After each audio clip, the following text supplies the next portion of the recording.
ഇവളുടെ ജാതകം എഴുതിയിട്ടുണ്ടോ? തന്റെ അവസാനം ഇവള് കാരണമാണെന്ന് അത് എഴുതിയിട്ടുണ്ടോ? എഴുതിയിട്ടുണ്ടാവും. താനെടുത്ത് വെച്ചൊന്ന് വായിച്ചു നോക്ക്. എന്തിനാണോ ഇങ്ങനെയുള്ളതിനൊക്കെ ഉണ്ടാക്കുന്നത്? ലേഖയുടെ ഒരു സ്വപ്നമല്ലേ ഇരവി മാമൻ സമ്മതിക്കും. വിസയ്ക്ക് അപ്ലൈ ചെയ്തിട്ടാ ഞാൻ വന്നിരിക്കുന്നേ. അച്ഛൻ വേണ്ടാന്ന് പറഞ്ഞ ഞാൻ പിന്നെ പപ്പയോട് മിണ്ടൂല. ഈ പെണങ്ങണ്ട, ഇരവിയോട് ഞാൻ സംസാരിക്കാം. ഈ നടപ്പ് ഏതായാലും കൊള്ളാം. കുറെ നാളായല്ലോ വർമ്മ സാറിന്റെ ദേഹമൊക്കെ ഒന്ന് അനങ്ങിട്ട്. തന്നോട് ഒരു കാര്യം പറയാനുണ്ടായിരുന്നു. എന്താ? ലേഖയുടെ കാര്യമാ. അവള് പുറത്തു പോയി പഠിക്കണ കാര്യാണെങ്കിൽ പറയണ്ട. അതെന്താ? എന്റെ ഡോക്ടർ സാറേ, ഈ സായിപ്പ്മാരെന്ന് പറഞ്ഞ ഒരു സംസ്കാരമില്ലാത്ത ആൾക്കാരാ. ചുമ്മാ ഹലോ എന്ന് പറഞ്ഞാ അപ്പൊ പിടിച്ചു ഉമ്മ വെക്കും. അങ്ങനെ ഇപ്പൊ എന്റെ മോളെ കണ്ണി കണ്ട സായിപ്പ്മാര് ഉമ്മ വെക്കുന്നത് എനിക്ക് ഇഷ്ടല്ല. തന്നോടാരാ ഇതൊക്കെ പറഞ്ഞത്? ഇന്നാളെ ഏതോ ഒരു രാജ്യത്തെ പെൺ പ്രധാനമന്ത്രി വേറെ ഏതോ ഒരു രാജ്യത്തെ ആൺ പ്രധാനമന്ത്രി കെട്ടിപ്പിടിച്ച് ഒരു ഉമ്മ. വൃത്തികെട്ടവന്മാര് വെറുതെ കണ്ട അപ്പൊ ഉമ്മ വെച്ച് കളിക്കുക. എനിക്ക് പേടി ഇത് ഇന്ത്യയിലും അങ്ങനെ വരൂ. വന്നാ ഞാൻ സമ്മതിക്കൂല. എടോ, നമുക്കിഷ്ടമില്ലെങ്കിൽ ഒരു രാജ്യത്തും ആരും നമ്മളെ പിടിച്ച് ഉമ്മ നോക്കാൻ പോണില്ല. എന്റെ പെങ്ങൾ അമ്മുക്കുട്ടി അമേരിക്കയിലല്ലേ? അവളെ ആരെങ്കിലും പിടിച്ച് ഉമ്മ വെച്ചായിട്ട് എനിക്കറിയാവോ? അതേടോ രവി, വളരെ മിടുക്കരായിട്ടുള്ള 1-2 പേർക്ക് മാത്രം കിട്ടുന്ന സ്കോളർഷിപ്പായത്. അത് അവക്ക് കിട്ടിയതിൽ നമ്മൾ സന്തോഷിക്കണം. അവളുടെ ഏറ്റവും വലിയ ആഗ്രഹം തന്റെ മാത്രമല്ല, എന്റെ മോള അവള്. നമ്മളായിട്ട് എതിർക്കാൻ പാടില്ല. എല്ലാവരും കൂടെ തീരുമാനിച്ചാ പിന്നെ ഞാൻ ഒപ്പിട്ടല്ലേ പറ്റൂ. മതിയല്ലോ. ഉമ്മ വെക്കുന്നതായിട്ട് ഇഷ്ടമുള്ള കാര്യമല്ല കേട്ടോ. വളരെ പ്രധാനപ്പെട്ട ഒരു കാര്യം എല്ലാരും അറിയിക്കാനുണ്ട്. ചന്ദ്ര കിടപ്പിലായതിനു ശേഷം ഓഫീസിലെ കാര്യങ്ങളൊക്കെ കുഴപ്പത്തിലാണെന്ന് മാനേജർ പറഞ്ഞു. ഉത്തരവാദിത്തമുള്ള ആരെങ്കിലും മാനേജിംഗ് ഡയറക്ടർ സ്ഥാനത്ത് വേണം. ആൽഫി ഇനിയിപ്പോ അന്യനല്ലല്ലോ. അതുകൊണ്ട് അയാളെ മാനേജിംഗ് ഡയറക്ടർ ആക്കാൻ ഞാൻ തീരുമാനിച്ചു.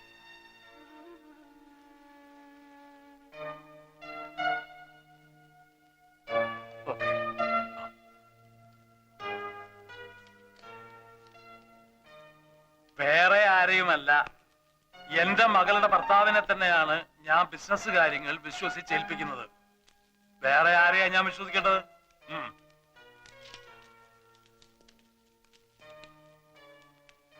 ഇതിത്തിരി കടന്ന കൈയായി പോയി. എന്ത്? എവിടെന്ന് വന്ന് കയറിനെ പിടിച്ച് ബിസിനസ് അല്ലേ ഏൽപ്പിച്ചത്? മറ്റാരും അല്ലല്ലോ, ചന്ദ്രയുടെ ഭർത്താവല്ലേ എന്ന് പറയുന്നല്ലേ ഉള്ളൂ, തെളിവൊന്നുമില്ലല്ലോ. ഇരവി കണ്ടതല്ലേ?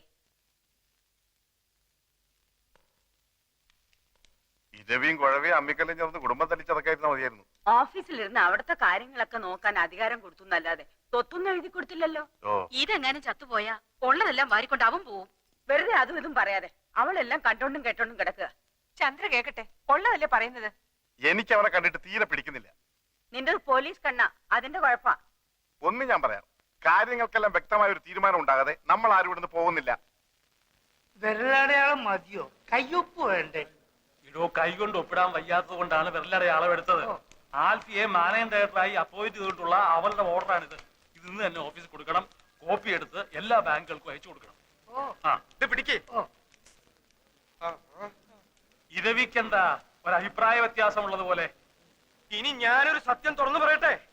ഈ തീരുമാനം എന്താ? അപ്പൊ നാളെ തന്നെ ആൽഫി ഓഫീസ് ജോയിൻ ചെയ്യണം. നാളെ പിന്നെ എതിർത്തൊന്നും പറയരുത്. നിങ്ങളുടെ കാര്യത്തിൽ ആദ്യമായിട്ട് ഞാൻ എടുക്കുന്ന തീരുമാനമാണിത്. ഇപ്പൊ തന്നെ വിളിച്ചു പറഞ്ഞേക്കാം ഓഫീസിലേക്ക്. എന്റെ പേഴ്സ് എടുക്കാൻ മറന്നുപോയി. എനിക്ക് 1000 റുപ്പീസ് വേണമല്ലോ. അത് നീ എന്റെ വീട്ടിൽ പോയി എടുത്താൽ മതി. കോണ്ടസയുടെ കീ എടുക്കാൻ ഞാൻ മറന്നുപോയി. എന്താടാ മരപ്പെട്ടി നോക്കി നിക്കണേ? 1000 രൂപ എടുത്ത് ഇയാളുടെ അണ്ണാക്കിലേക്ക് തിരികെ. അല്ല, ഇതിപ്പോ ഇത് കണക്കിലെഴുതി. എന്റെ അമ്മൂമ്മയുടെ 16 അടിയന്തരം നടത്തി എന്നുള്ള കണക്കിൽ അങ്ങനെ എഴുതിയാ മതി. എനിക്ക് വയ്യ, ഞാൻ മരിക്കാൻ പോവാ. അല്ല, ഈ കോണ്ടസ് എന്ന് പറഞ്ഞ കാറല്ല. കാറല്ലടാ. Silence please. അങ്ങനെ ഒരു കാറും ഉണ്ട്. ഒരു 500 റുപ്പീസ് കൂടി. അപ്പൊ 1500. കണക്കെല്ലാം കണക്ക് പോലെ ഇരിക്കണം. ഹലോ, മാനേജരല്ലേ? ഞാൻ പറഞ്ഞാണ്. നാളെ എന്റെ മരുമകൻ MD ആയിട്ട് ചാർജ് എടുക്കാൻ വരുന്നുണ്ട്. ആൽഫ്രഡ് ഫെർണാണ്ടസ് എന്നാണ് പേര്. ആൽഫി എന്ന് വിളിക്കും. അയാൾക്ക് ബിസിനസ് വലിയ പരിചയമുള്ള ആളല്ല. എല്ലാം വിശദമായിട്ട് പറഞ്ഞു കൊടുക്കണം. You must treat him well. ആളറിയോ? എനിക്കറിയില്ല. ആൽഫ്രഡ് ഫെർണാണ്ടസ് എന്നാണ് പേര്. ആൽഫി എന്ന് വിളിക്കും. 10:30 എത്തുന്നാണല്ലോ മുതലാളി പറഞ്ഞത്.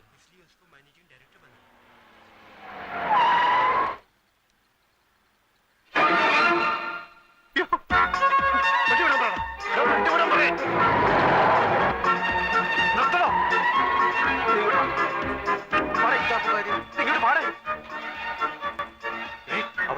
സൂട്ട് വിട്ട് ഒരുത്ത നിൽക്കുന്ന കണ്ടില്ലേ?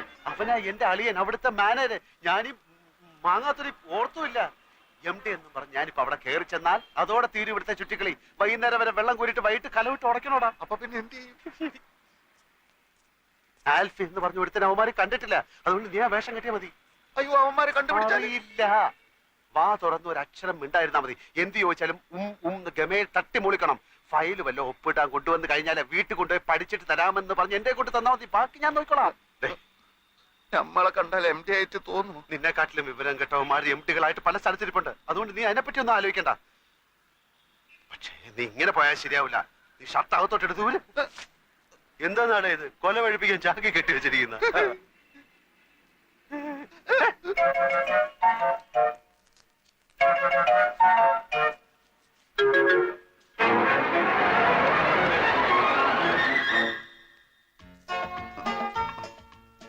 ഇതാണോ ആള്? ചോദിച്ചു നോക്കാം. മിസ്റ്റർ ആൽഫ്രഡ് ഫെർണാണ്ടസ് ആണോ?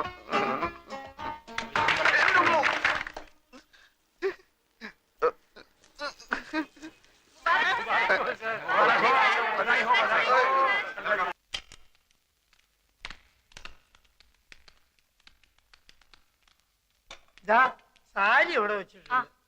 എല്ലാരും കുറച്ചു നേരം പുറത്തു നിന്നേ, ഡ്രസ് ചേഞ്ച് ചെയ്യണം. ആ, നിങ്ങൾ ഇവിടെ നിൽക്കൂ. എന്തിന്?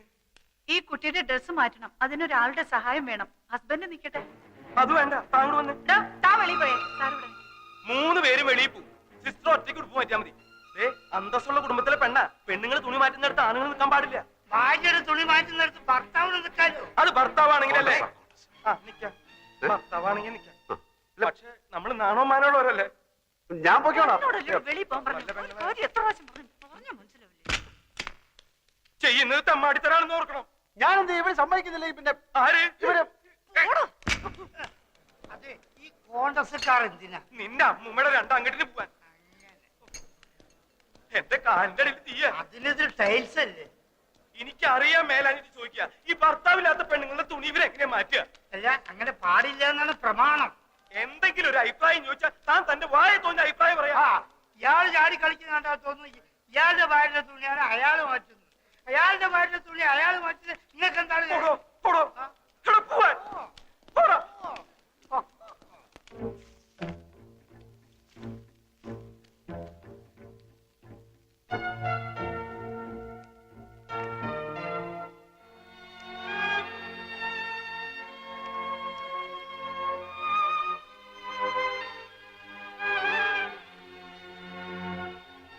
ഉടുപ്പിന്റെ അറ്റത്ത് പിടിച്ച് താഴേക്ക് വലിച്ചാൽ മതി. ഊരി പോന്നോളും. ബോഡി ഞാൻ ഉയർത്തി തരാം.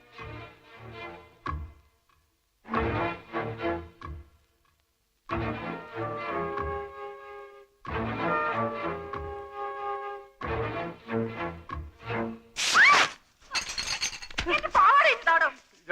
എന്റെ പാവാട എനിക്ക് താടോ. എന്റെ പാവാട തരാൻ. ഇറങ്ങി പോടോ വെളിയില്.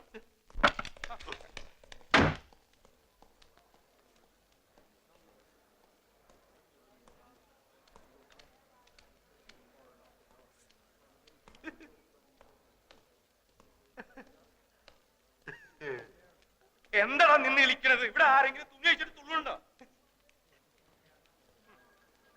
ആ കൊച്ചിന്റെ അവിടെ എന്തോന്നൊരു പാട്. ഇവിടെ കൊച്ചിലെ സൈക്കിളിൽ നിന്നല്ല വീണ വൃത്തികെട്ട കറുത്ത പാലുണ്ട് അവിടെ. എല്ലാത്തിനും ഒരു അതിരുണ്ട് കേട്ടാ. ഗതി കേട്ടാ നിന്നെയും കൊല്ലും, ഞാനും ചാവും. ഇങ്ങനെയും ഭർത്താക്കന്മാരുണ്ടോ? കണ്ണു അടച്ചോണ്ടാണോ ഭാര്യയുടെ ഉടുപ്പ് മാറ്റുന്നത്? ഇയാളെയൊക്കെ സഹായത്തിന് വിളിച്ച് എന്നെ വേണം പറയാൻ. വൃത്തികെട്ടോ മാരി.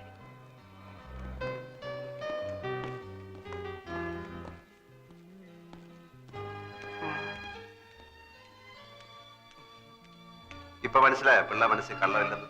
അതിന് നീ നായരല്ലേ? അതേടോ, നല്ല അന്തസ്സുള്ള ഇല്ലത്തെ നായരാ. അല്ലേ കാണായിരുന്നു. അപ്പൊ അത്ര വിഷമുള്ള ജാതി അല്ല. സർ, ഇതെന്തൊരു പുലിവാല. പാരീസിൽ നിന്ന് ലണ്ടനിൽ നിന്ന് നമ്മുടെ ബയേഴ്സ് ഫോൺ വിളിക്കുമ്പോ MD എന്തൊക്കെയോ പിച്ചും പേയി പറയുകയാണ്. ഇതെന്താ സംസാരിക്കുന്നറിയാൻ ഞാൻ ക്യാബിനിൽ ചെന്നപ്പോ എന്നെയും അയാൾ തെറി വിളിച്ച് പുറത്താക്കി. എടോ, ഞാൻ അയാളെ കൊണ്ട് ഇവിടെ വട്ടളയിരിക്കുക. എന്താ ചെയ്യാ? വലിയ മുതലാളിയുടെ മരുമനായി പോയില്ലേ? ആ ചന്ദ്രാമ എന്ത് കണ്ടിട്ടാ വിവരം കെട്ടോനെ കിട്ടിയത്? എനിക്ക് ഒരു പിടിയും കിട്ടില്ല. വരുന്നിടത്ത് വെച്ച് കാണാം. അല്ലാതെ അതായത് സാറിന്റെ കമ്പനിക്ക് എന്റെ കമ്പനിയുടെ തുണി തരാം. കഴിഞ്ഞ 2 കൊല്ലമായി സാറേ ഞാൻ ഇതിനു വേണ്ടി ഇവിടെ കയറി ഇറങ്ങാൻ തുടങ്ങിയിട്ട്. പക്ഷെ മാനേജർ കഴിഞ്ഞ 16 കൊല്ലമായി വേറൊരു കമ്പനിക്കാണ് ഈ ഓർഡർ കൊടുക്കുന്നത്. സത്യം പറയാമല്ലോ സാർ, 5000 രൂപ വരെ കമ്മീഷൻ കൊടുക്കാമെന്ന് പറഞ്ഞതാ. എന്നിട്ടും കാര്യം നടന്നില്ല. വേഗം കൊണ്ടാവനെ, ദാഹിച്ചിട്ട് തൊണ്ട പൊട്ടാറായി.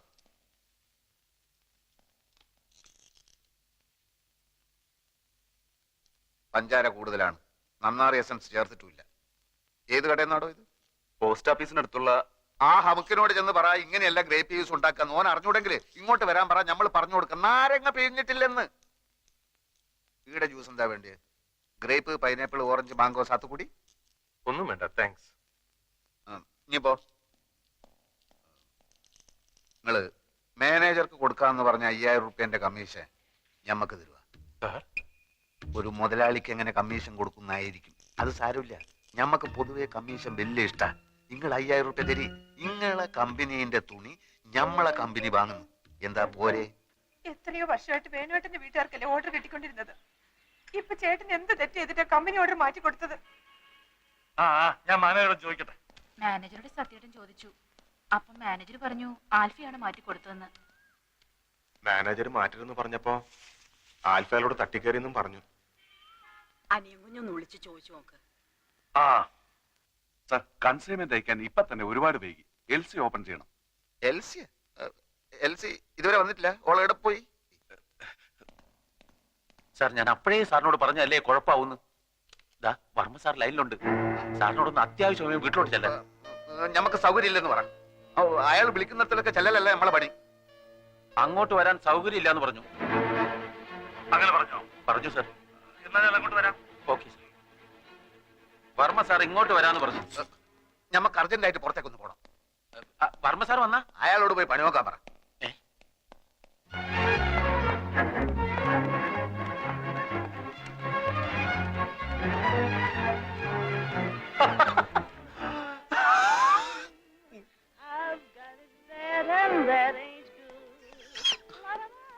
ഇനി ഇവിടെ ഇരുന്ന് സുഖിക്കാണല്ലേ? ഞമ്മളെ കൊണ്ട് കഴിയില്ല ഇനി ഇവിടെ ഇരിക്കാൻ. ആകെ കുലുമാല്. മനുഷ്യന് മനസ്സിലാവാത്ത ഭാഷയിൽ എഴുത്തും കുത്തും വർത്താനോ. ഫോണെടുത്ത് പോയാ മുഴുവൻ മുടിഞ്ഞ ഇംഗ്ലീഷ്. കുറെ നായിന്റെ മക്കളെ നമ്മൾ കുളിച്ച് തെറി വിളിച്ച് എന്നിട്ട് രക്ഷയില്ല. നീ ഇപ്പൊ എന്തിനാ ഇങ്ങോട്ട് വന്ന്? താൻ എന്തെങ്കിലും അനാവശ്യം പറഞ്ഞിട്ടുണ്ടാവും. അല്ലാതെ വെറുതെ ചൂടാവുന്ന ആളല്ല. ഞാൻ വേണമെങ്കിൽ മാപ്പ് ചോദിക്കാം സാർ. ആദ്യം എന്താ ഉണ്ടായെന്ന് അറിയട്ടെ. വരൂ.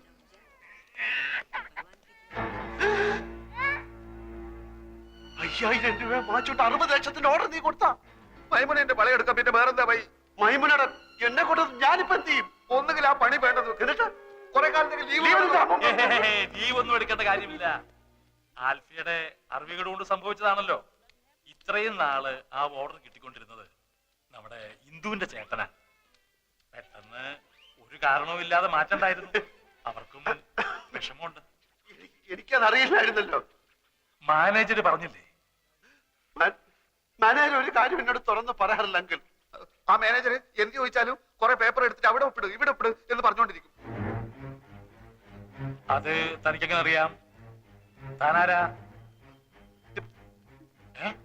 എന്റെ ക്ലോസ് ഫ്രണ്ടാണ്. ഓ, ഞാൻ എല്ലാ കാര്യവും ഇയാളായിട്ട് ഡിസ്കസ് ചെയ്യായിരുന്നു. ചന്ദ്രനെ കാണാൻ വന്നതാണ്. ഏതായാലും കഴിഞ്ഞതൊക്കെ കഴിഞ്ഞു. ആൽഫിക്ക് വല്ലാതെ ദേഷ്യം വന്നു എന്നൊക്കെ അറിഞ്ഞു. അതാണല്ലോ അയാൾ പോയി പണി നോക്കട്ടെ എന്നൊക്കെ എന്നെ പറ്റി പറഞ്ഞു. അതാ മാനേജറുള്ള ദേഷ്യം കൊണ്ട് പറഞ്ഞ. അതെനിക്ക് തോന്നി. ആൽഫി വരൂ, അയാൾ പുറത്ത് നിൽപ്പു. ഞാൻ വരില്ല. എനിക്ക് അയാളുടെ മുഖം കാണട്ടെ, എന്നെ കൺട്രോൾ പോവും. അതെന്താ? എന്നോട് ക്ഷമിക്കണം, ഞാൻ അയാളെ കാണില്ല. ഞാൻ അയാളെ കാണില്ല. എനിക്ക് അയാളെ കാണുന്നുണ്ടാ? അയാൾ മാപ്പ് പറയാനാണ് വന്നത്. കുറ്റവാളികൾക്ക് മാപ്പ് കൊടുക്കുന്ന വകുപ്പ് എന്റെ നിയമപുസ്തകത്തിലില്ല. അയാളെ തല്ലാനായി എന്റെ കൈകൾ ധരിച്ചപ്പോഴാണ് ഞാൻ ഇറങ്ങി ഓടിയത്. വീണ്ടും അയാളെ ഇവിടെ വെച്ച് കണ്ടാൽ എനിക്ക് അയാളെ കണ്ട. എനിക്ക് അയാളെ കണ്ട. ഞാൻ മാനേജ് ചെയ്തോളാം. എനിക്ക് അയാളെ കണ്ട. ഞാൻ മാനേജ് ചെയ്തോളാം. ഓക്കെ, ഞാനില്ല ഇവിടെ. ഓക്കെ,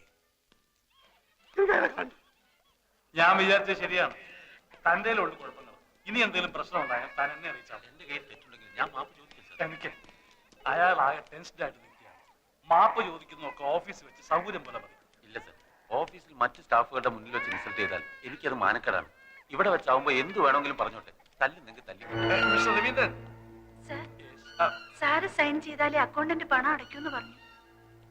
സാർ,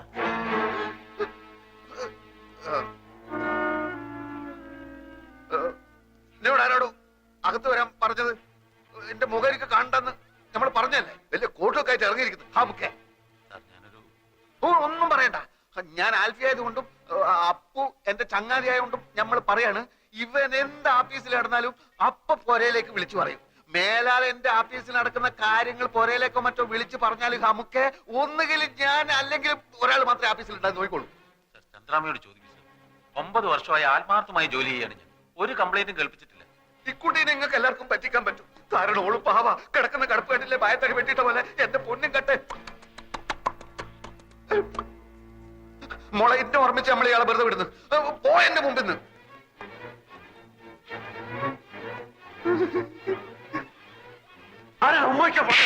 അങ്ങനെ പോകരുത്. കാര്യങ്ങളൊക്കെ അപ്പപ്പ പറഞ്ഞു നിൽക്കുന്നതാണ് നല്ലത്. ഒന്നുമില്ല. ഒരു കാര്യം മാത്രം, ഓഫീസിൽ വെച്ച് ഇയാളോട് ദേഷ്യപ്പെടരുത്. നമുക്കൊക്കെ ഒരു കൊച്ചു ജീവിതമല്ലേ ഉള്ളൂ. അത് പിണങ്ങാനും വെറുക്കാനും ഉപയോഗിക്കുന്നതിന് പകരം ഇണങ്ങാനും ഇഷ്ടപ്പെടാനും ഉപയോഗിക്കുന്നതല്ലേ കൂടുതൽ ഉചിതം എന്ന് പറയുന്നു. എന്താ ഫ്രണ്ടിന്റെ പേര്? ഓക്കെ, എല്ലാം ഇതോടെ അവസാനിച്ചു. രക്ഷപ്പെട്ട് മേലിൽ എന്നോട് ചോദിക്കാതെ ഓഫീസിൽ ഒരൊറ്റ കാര്യം ചെയ്തു പോരുത്. ലോൺ കിട്ടുന്നിടം വരെ നമ്മളിപ്പോ എങ്ങോട്ട് പോകണം? ഓഫീസിൽ പോടാ. ഓഫീസിൽ പോടാ. ഇവിടെ പോടാ.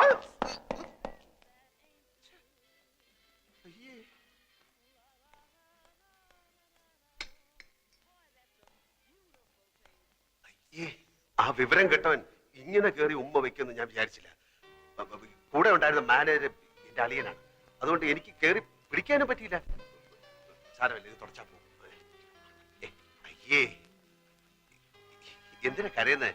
ഇങ്ങനെയുള്ള കാര്യങ്ങളിലൊക്കെ കരഞ്ഞാല് എന്റെ കാര്യം ഒന്ന് ആലോചിച്ച് നോക്കി. ജീവിതകാലം മുഴുവൻ കരയേണ്ടവനല്ലേ ഞാൻ. ഞാനത് ഹാപ്പി ആയിരിക്കുന്നു, ഒരു കുഴപ്പമില്ല. പക്ഷെ അവൻ കാണിച്ചത് തെറ്റാണ്. എന്നാലും നമ്മള്